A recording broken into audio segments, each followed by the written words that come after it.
Archana, Department of Physician Assistant, SNS College of Allied Science. Today I am going to teach about anti-inflammatory drugs. Anti-inflammatory drugs are a class of medications that help to reduce inflammation, pain and swelling in the body. Anti-inflammatory drugs is a particular type of drugs.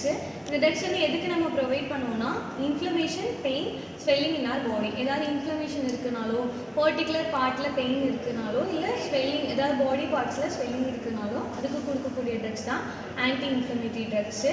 இதை வந்து எதுக்கெல்லாம் கொடுப்போம்னா minor aches to chronic inflammatory disease. சின்ன சின்ன வழியிலிருந்து க்ரானிக்காக, அதாவது மோர் தேன் 6 months அப்புறமும் இருக்கக்கூடிய இன்ஃப்ளமேஷன்ஸ்க்கு எல்லாமே இந்த ட்ரக்ஸ் வந்து ப்ரொவைட் பண்ணுவோம். இதில் 3 classification இருக்குது. First one is non-steroidal anti-inflammatory drugs, NSAID. Next one is corticosteroids. The third one is disease-modifying anti-rheumatic drugs, DMARD. The first one is non-steroidal anti-inflammatory drugs.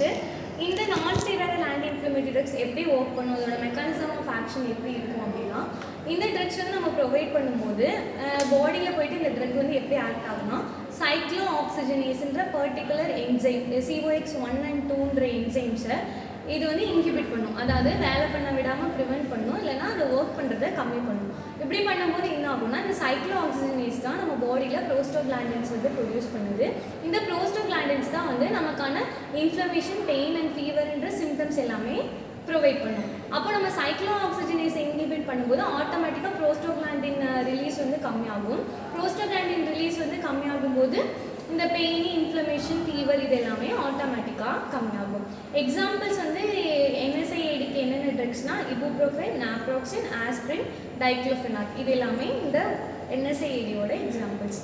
Indications இது எதுக்கெல்லாம் கொடுப்போம் அப்படின்னா, பெயின் ரிலீஃப்க்கு கொடுப்போம், இன்ஃப்ளமேஷனை reduce பண்ண, சில கண்டிஷன்ஸ் ஆர்த்ரைட்டிஸ், மென்ஸ்ட்ரல் கிராம்ப்ஸ், ஆர்த்ரைட்டிஸ்னால் joint inflammation, menstrual cramps plus ஹெட்ஏக்ஸ்க்கு எல்லாமே இந்த NSAIDs ப்ரொவைட் பண்ணும். Next one is corticosteroids. இது எப்படி ஒர்க் பண்ணுன்னா, சேம் வந்து இது வந்து கார்டிகோஸ்டீராய்ட்ஸ் வந்து mimic the actions of hormones produce by adrenal glands. Adrenal glands produce பண்ணுற ஹார்மோன்ஸ் மாதிரியே மிமிக் பண்ணும் இந்த கார்டிகோஸ்டீராய்ட்ஸ் ட்ரக்ஸு. அப்படி மிமிக் பண்ணி என்ன பண்ணும் அப்படின்னா, இன்ஃப்ளமேஷனை சப்ரஸ் பண்ணும்.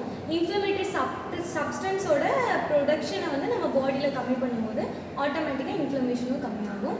இதுக்கான எக்ஸாம்பிள் என்னன்னா ப்ரெட்னிசோன், ப்ரெட்னிசோலான், டெக்ஸாமெத்தசோன் இது எல்லாமே கார்டிகோஸ்டீராய்ட்ஸோட எக்ஸாம்பிள். இண்டிகேஷன்ஸ் இது எதுக்கெல்லாம் கொடுப்போம்னா, சிவியர் இன்ஃப்ளமேட்டரி டிசீஸ், இன்ஃப்ளமேட்டரி டிசீஸ்லேயே சிவியர் கண்டிஷன்ஸ்க்கு போகும்போது இந்த ட்ரக்ஸ் வந்து ப்ரொடியூஸ் பண்ணுவோம். என்னென்ன டைப் ஆஃப் டிசீஸ் அப்படின்னா, rheumatoid arthritis, asthma, inflammatory bowel disease and certain skin இன்ஃபெக்ஷன்ஸ்க்கு எல்லாமே இந்த ட்ரக்ஸ் வந்து நம்ம ப்ரொவைட் பண்ணுவோம். Next one is disease modifying anti rheumatic drugs, DMARDs. இது எதுக்கு ப்ரொவைட் பண்ணுவோம் அப்படின்னா, இது எப்படி ஒர்க் ஆகும் அப்படின்னா, இம்யூன் சிஸ்டமை ஸ்லோ டவுன் பண்ணும். அப்படி ஸ்லோ டவுன் பண்ணும்போது அந்த ப்ரொக்ரெஷன் கம்மியாகும் போது ஆட்டோமேட்டிக்காக இன்ஃப்ளமேஷன் எல்லாமே கம்மியாகும். பர்டிகுலராக வந்து ஆட்டோஇம்யூன் டிசீஸு, ருமட்டாய்டு ஆர்த்ரைட்டிஸ் இந்த மாதிரி கண்டிஷன்ஸ்க்கு எல்லாமே கொடுக்கும்.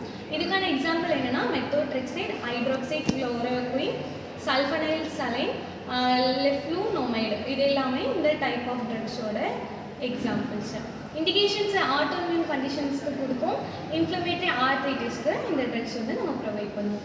ஃபார்மகோ டைனமிக்ஸ் வந்து இந்த ட்ரக்ஸ் வந்து எப்படி ஒர்க் ஆகும் அப்படின்னா, NSAID என்ன பண்ணுன்னா, முன்னாடி சொன்ன மாதிரி தான் சைக்ளோ ஆக்சிஜனேஸ்ன்ற என்சைம்ஸை வந்து இன்ஹிபிட் பண்ணி ப்ரோஸ்டோகிளாண்டின் சிந்தசிஸ் வந்து ரெடியூஸ் பண்ணும். அப்படி ரெடியூஸ் பண்ணும்போது ஆட்டோமேட்டிக்காக இன்ஃப்ளமேஷன், பெயின், ஃபீவர் இது எல்லாமே கம்மியாகும். கார்டிகோஸ்டீராய்ட்ஸ் வந்து ஜீன் எக்ஸ்பிரஷனை ஆல்டர் பண்ணும், இம்யூன் ரெஸ்பான்ஸை மாடரேட் பண்ணி இன்ஃப்ளமேட்டரி மீடியேட்டர்ஸை கம்மி பண்ணும். ஃபார்மகோ கைனெட்டிக்ஸ் வந்து அப்சார்ப்ஷன் எங்கே நடக்கும் அப்படின்னா, வேரியஸ் அமௌண்ட் ட்ரக்ஸ், ஒவ்வொரு ட்ரக்ஸ் டிபெண்ட் பண்ணி மாறும். ஓரலாக அப்சர்வ் ஆகலாம், இன்ட்ராவீனஸ் அட்மினிஸ்ட்ரேஷனில் ஓரலாக ஓரல் ட்ரக்ஸ் வந்து ஓரலாக அப்சர்வ் ஆகலாம், might require intravenous administration. Distribution வந்து பிளட் ஸ்ட்ரீமில் டிஸ்ட்ரிபியூட் ஆகும். அப்புறம் டார்கெட் டிஷ்யூஸ், எந்த பர்டிகுலர் இடத்துல வந்து நமக்கு பெயின், இன்ஃப்ளமேஷன் எல்லாமே இருக்கும் அங்கே டார்கெட் டிஷ்யூஸ்க்கு டிஸ்ட்ரிபியூட் ஆகும். மெட்டபாலிசம் அண்ட் எக்ஸ்கிரீஷன் வந்து ட்ரக்ஸை பொறுத்து வேரி ஆகும்.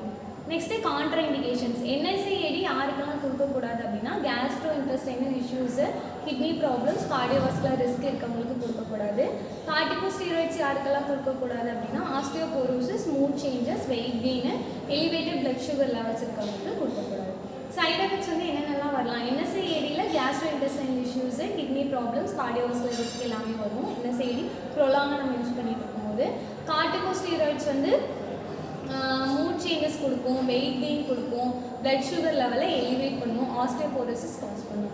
அடுத்து DMARDS வந்து இன்க்ரீஸ்டு ரிஸ்க் ஆஃப் இன்ஃபெக்ஷன்ஸ், இன்ஃபெக்ஷனோட ரிஸ்க்கை வந்து இன்க்ரீஸ் பண்ணும், லிவர் டாக்ஸிட்டி அதாவது லிவரை டேமேஜ் பண்ணும், பொட்டென்ஷியல் அட்வர்ஸ் போன் மேரோ ஃபங்க்ஷனை அஃபெக்ட் பண்ணும்.